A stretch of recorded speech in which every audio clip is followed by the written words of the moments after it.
All right, Mr. DeMille, I'm ready for my close-up. Do you even know who said that? Or are you done away with her? Oh, hello everyone and welcome back to your feature presentation. I am your host, a queen in your screen, Anna Roisman, and I have a feeling we're not in Kansas anymore. No, we are not, because I am live on your phone. Just like the good old days, right? There's no place like phone.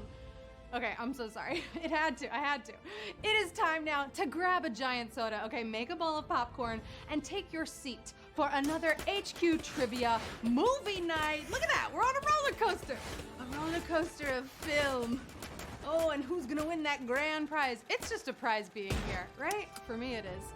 I hope you've been reviewing, or I should just say viewing, your movie history, because we've got a tough and tricky game as usual with a special theme tonight, the biggest blockbuster movies of the past and present. Heard of them?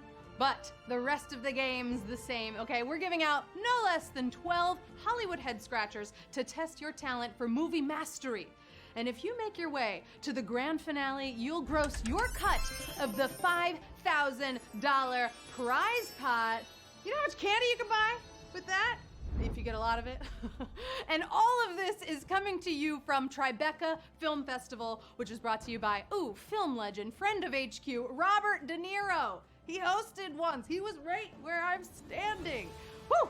We've already told you about their ongoing project to bring back drive-ins nationwide so we can socially distance while enjoying movies on the big screen. But guess what? It just got a whole lot bigger. Tribeca is partnering with Walmart to turn 160 parking lots nationwide into drive-ins starting next month. So your drive to the drive-in probably got a lot shorter. Details and showtimes are still in the works, but you can go to tribecafilm.com for details on drive-in shows this. Pick me up. And hey, as long as you're here, babe, let me tell you about a great charity bringing help to tons of people who need it. Child Mind Institute, the #1 resource for children's mental health information. The Child Mind Institute is committed to creating a brighter future for children through clinical care, advancing the science of developing brains, and providing useful, accurate information that empowers families and communities. Their website offers helpful articles, guides, and other resources, including an online symptom checker and an Ask the Expert page. We at HQ are so happy with that we are matching tonight's $5,000 prize in a donation to the Child Mind Institute. So important, so great. Here is their president, Dr. Harold Koplowitz, with a few words to say. Hi everyone, I'm Dr. Harold Koplowitz, president of the Child Mind Institute, and I want to thank the entire HQ Trivia audience for participating this evening. The Child Mind Institute is an independent national nonprofit that is dedicated to transforming the lives of children and families who are struggling with a mental health or learning disorder. And in light of COVID, we have mobilized rapidly to provide care and support to all those children who need our help. So please visit childmind.org for free resources and for expert care. Thank you again for your support. Thank you so much, Doctor. And if your family needs help or you'd like to provide some support for their efforts, they're at childmind.org. Make sure you check them out. So, are we ready for the red carpet? Because I sure am. I wore this. The trailers are over. The theater lights are going to come down in just a second, and the studio logo is about to appear on the screen. Hey, so let's get this picture show on the road with question 1. Q1. Which of these films appears in lists of the highest grossing ever? Geely, Avengers Endgame, or Ishtar? Q1, you got this. We're having some fun here with some notorious bombs, okay? Ishtar was a famous flop, and parts of Hollywood still shudder when you mention Geely. But I hear Endgame made some coin, huh? Avengers Endgame? We're my MCU fans. I know you're there. I know you're out there. 72,919! It wasn't the end game for you. It's just the beginning of the game for you. You got it right. And you're moving on to question number 2. You ready for it? Q2. What vehicles are made to fly in E.T. the Extraterrestrial? Bicycles, go-karts, steamrollers. E.T., this modest little film, no, that Spielberg made mainly for himself, ended up spending 11 years as the highest grossing movie ever. Okay, a testament to the power of fantasy, childlike wonder, and there you see it, flying bicycles. That's what I need now. I would love a flying bicycle. In this world we're living in, now, whoa, bicycles is the answer, 72,468. You got it right. I learned something crazy about E.T. Apparently they were supposed to have M&Ms in E.T., but M&Ms didn't want to partner with them, so they got Reese's Pieces, and then what do you know? Reese's Pieces became famous because of E.T. Beautiful story, right? I just learned that this week. Moving on to question number 3, Q3. Which of these Oscars did Titanic go on to win? Best Picture, Best Actress, Best Supporting Actress. You better get this right or my heart won't go on. Even if you weren't watching the 1998 ceremonies, it's pretty well known that that night, director James Cameron yelled, "I'm the king of the world," while hoisting his Best Picture Oscar. Oh, Titanic, of course it won Best Picture. It also won Longest Picture. Did you know that? 62,541. You didn't sink on that question. Also in the chat, I want to know, because we were talking about this before, do you think Rose could have shared the piece of wood with Jack? Yes or no? Let me know in the chat. Hot debate. I know it is. So let me know. But in the meantime, we're going to move on to question number 4. In 1978's Superman the movie, what was at the heart of Lex Luthor's criminal scheme? Bank heist, land grab, or profiteering?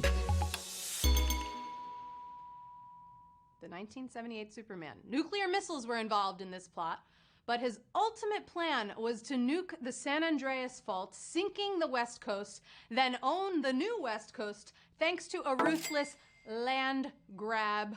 Land grab is the answer. Ooh, this was borderline. I'm gonna go with a borderline savage. I don't think it was so savage. 30,837 still got it right. And if you got it wrong, don't forget, you could just use that extra life. Stay with me, we're only at Q4. We still got more to do.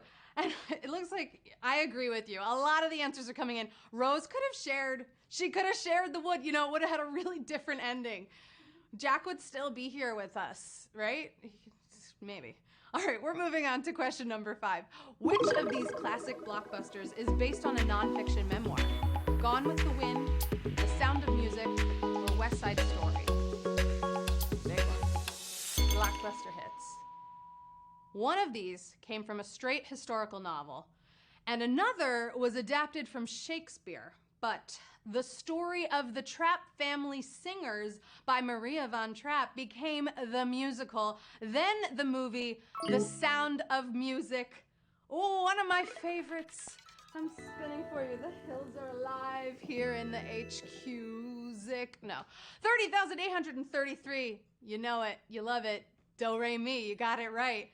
Hey, you want to see a trailer? I would like to. Let's check out our trailer of the week. It is something that's actually the complete opposite of The Sound of Music.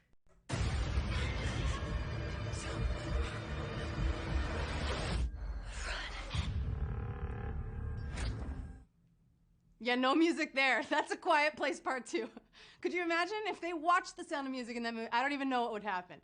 Scary stuff would happen. Okay, we're moving on to question number 6. Which of these franchises currently has an entry in the top 10 for worldwide gross? Batman, Jurassic Park, or Toy Story?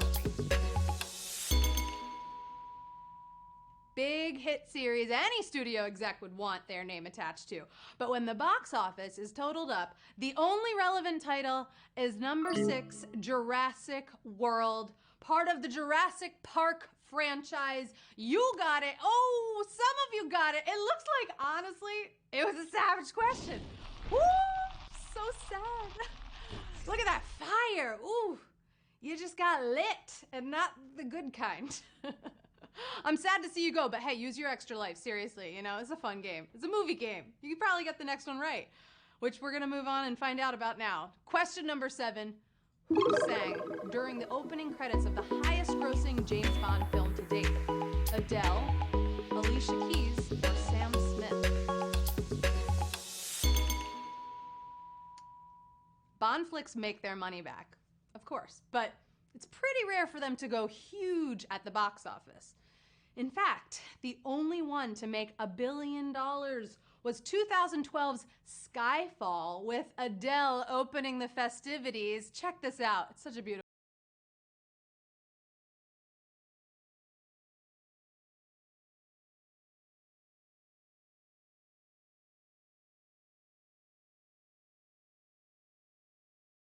But it makes you want to cry, right? All Adele songs make me want to cry. 15,356. They didn't skyfall. They got it right. They sky flew, I should say. You flew through that one. I'm so proud of you. So is Adele. She told me earlier. I told her she's part of this game. No big deal. Question number 8. I'm staying up late. Okay. Music known as the Exorcist theme is actually a pre-existing composition named for what? Demon, instrument, or weather? It's a scary movie. I know you remember it. People lined up around the block to get scared by what was once the highest grossing R-rated film. But the music that made their skin crawl was originally intended as a prog rock piece by Mike Oldfield called Tubular Bells. Doesn't sound like tubular, dude. It sounds like, great, I am afraid. I'm afraid of what this is coming out of this woman's mouth. You know what? An exorcism doesn't look tubular. 8,985. Got it right. Congratulations. You're moving on to question number 9. A lot of scary stuff there, right? But we're moving on to the MCU. Here we go. Question 9. What MCU film's cast did not feature the star of A Christmas Story? Iron Man, Spider-Man Far From Home, Thor: The Dark World.